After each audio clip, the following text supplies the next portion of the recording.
I'm Tracy Koga with something short and fun. This is a Hugh Soundbite.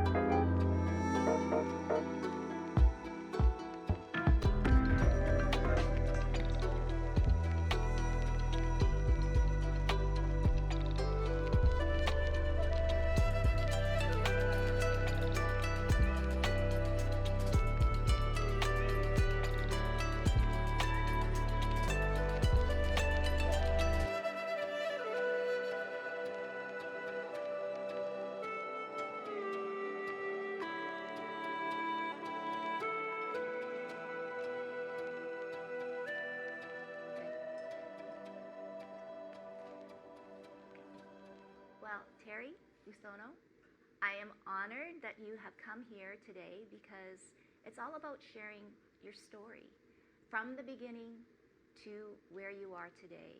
So I'm going to start with ladies first. Osono, tell us about your childhood. Where did you grow up and your journey to Winnipeg? Well, I was born in British Columbia. At that time, the place where I was born was called Port Hamlin, BC, but now it's all Maple Ridge or whatever. And I must have been in grade 3 or 4. And then we had to, after the, when the war broke out, we had to move out of the farm, and it was only 24 hours notice or whatever. And I was, small, and didn't know anything too much about all this. And we went, and next thing you know, we were in Hastings Park, and my father and my brother Bob, they were in a pavilion building, and we were in an exhibition building, and where all the bunkhouses were separated with army blankets for each family. And at that time, there was a big wall beside that Hastings Park where we were, and I think the exhibition was going on because I'm sure there was a lot of noise on the other side of that wall. And I don't know how long we stayed there. Being a young child, girl, I can't remember everything. And next thing you know, we moved to New Denver, and I think we were there for about 4 or 5, 6. I'm not too sure, but it was nice. It was all Japanese, and all the Japanese girls got to know the girls from the city, urban, and from the country girls. We all got together, and that's where I learned to swim and get on the pair of ice skates. I'd never seen one before in my life, but the girls from the city would, they would have it, and we used to go in a frozen pond up in Harrison Ranch and try to skate and get on a pair of skates anyways. And that's where I learned to swim, right by Slocan Lake, because it was a beautiful lake by New Denver where we stayed. That's where I learned to swim. I really enjoyed that part of it. And then they used to have, sometimes they used to have concerts, and then all the Japanese would have a variety show, concert. And that's where I learned to do a little bit of odori. Yeah, it was kind of nice. And I didn't have an odori dress, but Mother somehow made one for me. She had some kind of a material and put it together, and that's what I did, was a lot of odori dances with my girlfriend and all, the girls that I got to know. We used to all get together and go and get into this concert, whatever they're going to have for that. Well, it sounds like for a child at your age, it was okay.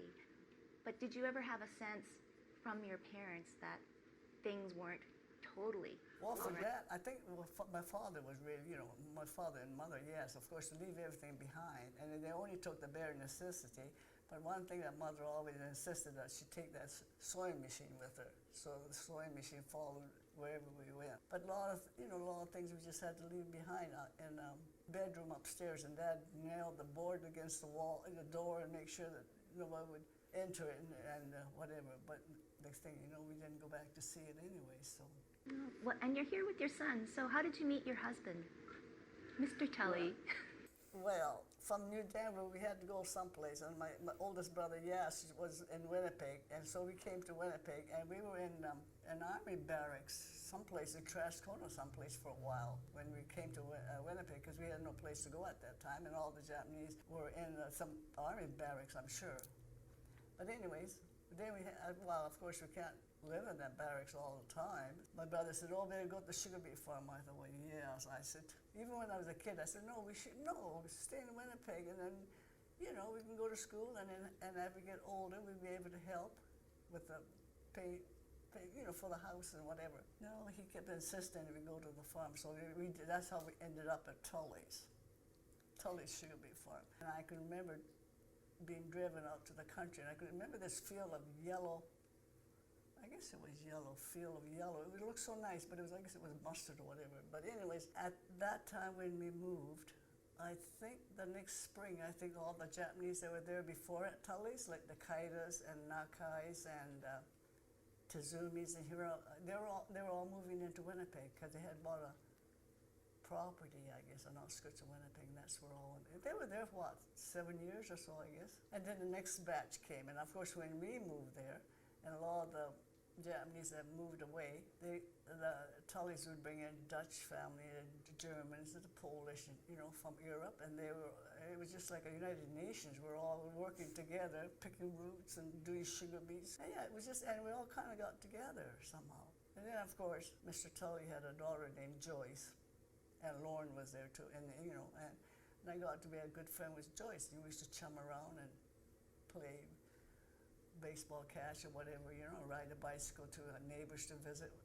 Joyce and I would do that. And I got to know them quite well. And the Mizunos were there too at the Tullys at that time. So, what was it about your husband? Well, he was on that drove us out to the field, out to the sugar beet field and that, and he used to drive us to I don't really know. Somehow Lauren wasn't that much older than Joyce, and Lauren would be there all the time or whatever. And I don't really know exactly how he was just there somehow. What about the telephone office? Oh yeah. And then of course it got so that when we moved, Dad bought up. We moved from Tully's farm, and Dad bought how would you say? The whole section on a block. A block, and it was a place that just had an old brick house and just a rundown kind of a greenhouse. And Dad was aiming for the greenhouse. I guess that's what he wanted to do, kind of a market gardening. So he bought the place, but the house was nothing to, praise about or anything. There was a row of willow trees, I think. It was in the front of the property, but it was a lane of willow trees, and it looked so. Well, first thing Dad did was chop it all down, and I remember a lady that when I was working at the telephone, she said to me, "I'm sure glad your dad cut all that tree down. It was kind of spooky," she said. It made the house look spooky or whatever. Anyways, and I started working at the telephone office, and of course Lauren would be there when I was finished work to drive me home with this and that. I told him not to bother. Not to bother you? Aw. Terry, for you, growing up, stories about your dad, Lauren, and your mom, did they share any of the history? No, not really. Dad was crazy about Mom, of course. He always said love is a itch in your heart that you can't scratch. Anyway, but no, they didn't say anything about that. And for us, we didn't know any better. And to going to school, Tim and I, it was in grade 1. It was about 2 miles away, one-room schoolhouse, grades 1 to 8, and then that summer, the summer afterwards, they built a second room, so it became a 2-room schoolhouse. And we're all kids, and nobody said anything. We didn't know any different. Everybody was the same as everybody else. It wasn't until we got to high school that there was a sort of a noticeable difference. Not a big deal, but you could just tell that we were different from everybody else because they didn't grow up with them. And then one day, they told wasn't it at the high school? They said that Tully twins, and they said they're not twins. They don't even look alike. And there was another set of twins, and they really looked alike. Anyway, one day went home with one of my friends from high school, David Taylor. Oh my God! So and for lunch, and introduced me to his parents, and they went, "Tully, oh yeah, we know about you guys." I said, "Huh?" And so apparently, when Mom and Dad got married, they eloped. in '53. In the spring, it was a bit of a scandal in a way because it was mixed marriages pretty soon after the war. Everybody knew about us, but we had no idea what was going on. No. And then we started asking some questions and kind of got a little bit more of started to get a little bit more of an inkling of the background of what was going on. And for yourself, Osono, did you ever feel different? Isn't that funny? No, not really. Because, you know, I don't know. I really didn't. People were pretty accepting at the time. It seemed like everybody was in the same boat. You sort of like not quite middle class, but working class, people coming from the farm. In the high school that I went to, Arthur Meehan, a lot of the kids were from Southport, the Air Force Base. And so they'd be changing every year. You know, you could make some friends, but then they'd be moving on. There wasn't any real, I shouldn't say there wasn't any real prejudice. There really wasn't. But, you know, you knew you were different, and sometimes they would, you know, sort of let you know that you were different, just from the way you looked. But that's okay. I mean, it wasn't a bad thing necessarily. And as it turned out later on, it was actually an advantage. And Grandpa Tully, you know, Lauren's father was really good to the twins, and he was very understanding. Yeah, and all the Tully families, we all got together. You know, we got along though. Oh yeah. Oh yeah. Well, it sounds though the Tullys really appreciated all of the immigrants that they brought on, and especially I think especially the Japanese. Yes, that's right. Yes. Yeah. and he did treat everybody very well. When the sugar beet is finished in the fall, they used to clean that shop of Tully's, and then all the Japanese would supply a little bit, you know, take a little, like a potluck get together. That's what we did at the shop. Then they, you know, they clean that shop, and all the Japanese all get together, and then they bring the potluck supper. We'd have all get together. Yeah, we did that every fall till most of the Japanese moved away after that. But yeah, and at that time, I think I met Lauren's mother once, and then she passed away. And she was a very nice woman, yes. All the Japanese really, really liked her. She was so nice, yeah. A lot of the people who, a lot of the immigrants, etc., came to the farm directly from Europe or wherever they were from. Up until even a couple of years ago, every so often you'd get a knock on the door. Is this Tully's? I said, yeah. Is it still Tully's? I said, yes. Earlier on, it was like, well, my grandfather and my grandmother got their start here, and he wants to look around. Is that okay? So sure. And I said, oh yeah, it'd be nice to talk to somebody. He said, well, Mom and Dad just live across the road. You can go see them if you want. They're still here? I said, yeah, right over there. And that just happened over and over and over and over again until a couple of years ago, and then not so much now, but yeah, because there was a Dutch family that they you know, the son milked the cow, and that, and he was the same age as Lauren and the same birthday date and everything else. But they moved to Ontario and bought a dairy farm. But him and his wife, they were traveling through Canada, and they came to visit us, spent a couple of nights with us, you know, and yeah, they reminisces about the olden days of living at Tully's.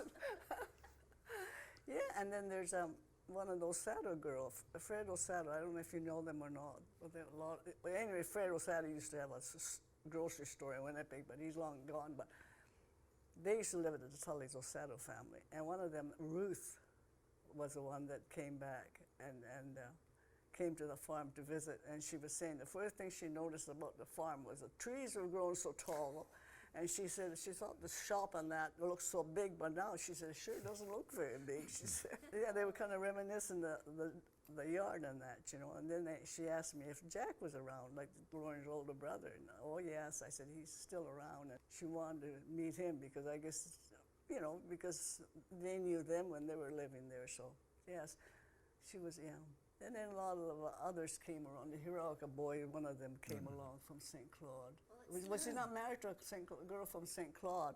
I'm not sure. Yeah, she was one of the Hiroka boys came. Well, it just sounds like you're one big, huge, happy family. So I'm just curious, now if you look back, Osono, on everything that you've lived through, the hardships and the good times. You've raised a family. Would you have changed anything? Well, I think no. I think a lot of times, it kind of helps you when you have go through hard times, sort of, and you appreciate the future. And I appreciate now that I have and I've lived in an apartment and all the work I used to do. And when you think back, you wonder how you ever did it, sort of a thing. And everybody would say, when anybody would phone me and says, "What are you doing today?" I said, "Not a heck of a lot." And she said, "Well, it's about time. You don't need to do anything." Well, and for yourself, Terry, now that you know more about your mom and dad and yourself, a farmer, doesn't life really become more rich when you know a little bit more about? Well, when you know more about you appreciate things more, I think. when you know more about your past and all of that, it draws you in more. A number of years ago, Mom and Dad said, "You know what? You should go to New Denver. There's a museum there. It's beautiful," because they had gone through there a couple of years before that. So Kathy and I did a road trip, and yeah, it was really interesting. And the museum was there, and we went in and we signed the book and all of that. And then, the following year, we get a phone call from this woman whose name escapes me right now, who was writing a book about the Slocan Valley, and each section would have a different sort of ethnic group that was there, the Doukhobors, then Japanese Canadians. And so she phoned me and she was asking me about that because she had read my name in the comment on in that. the, yeah. And she was talking and said, "Well, you should really ask Mom about that. She's still there?" I said, "Yeah, she's just next door." So she phoned Mom and talked to her, and so Mom's in your book. It was kind of like, okay, that was interesting. It was fascinating that people started to take an interest in this, especially when the redress was coming along, and there was more interest in ethnic groups, etc. Right next door to us is a Hutterite colony, Elm River Hutterite colony, and one of the teachers there, one project she had a number of years ago was to ask different ethnic groups to send someone in to talk to the kids about how you got here. And so she approached Mom, and Mom foisted it on me. And so I wrote down the history of the stuff for I guess I interviewed my own mother, and went there and had some books that I could refer to. Did you not take sushi? No, I didn't. I thought I had a sushi or something. No. And so I was talking to the class, and one of the fellows there, Herbie, who ran the computer program there, afterwards came up to me and said, because we knew Herbie pretty well, and he said, "Yeah, we've been neighbors all our lives, and I had no idea about the Japanese community and what happened and how they got here." And he was just shocked. And I thought everybody had kind of, obviously, they didn't have an idea of how they got here. And so I was thinking, gee, a little bit more education would help everybody, not just for us, but on how Mom got here, but how the other ethnic groups got there as well. Because of course the Ukrainians earlier in the century had their issues as well with the government interning them, etc. So We're obviously learning today about the Tully farm, the Tully family, how they've opened up their arms to our community, Japanese Canadians. I just want maybe lastly, if Lorne was here, your dad, your husband, what would he say? Well, I'm sure he'd be glad to know that he was happy to get to know the Japanese, because he said, when I got to know him quite well, he said, I used to look at the magazine and see these Hawaiian girls, he says, and I often wondered, I sure would like to meet, and you're about the closest I'll get to a Hawaiian girl, he said to me. Oh. it was interesting, yeah. I remember at our wedding, my good friend Andy and was sitting beside Dad, and they were talking, and Dad pulls out his wallet and digs out this picture of Mom a little bit younger, just showing off. One quick little story, okay. So things changed when I hit university. It was the early 70s. So being different was really cool. So suddenly that changed a lot of things.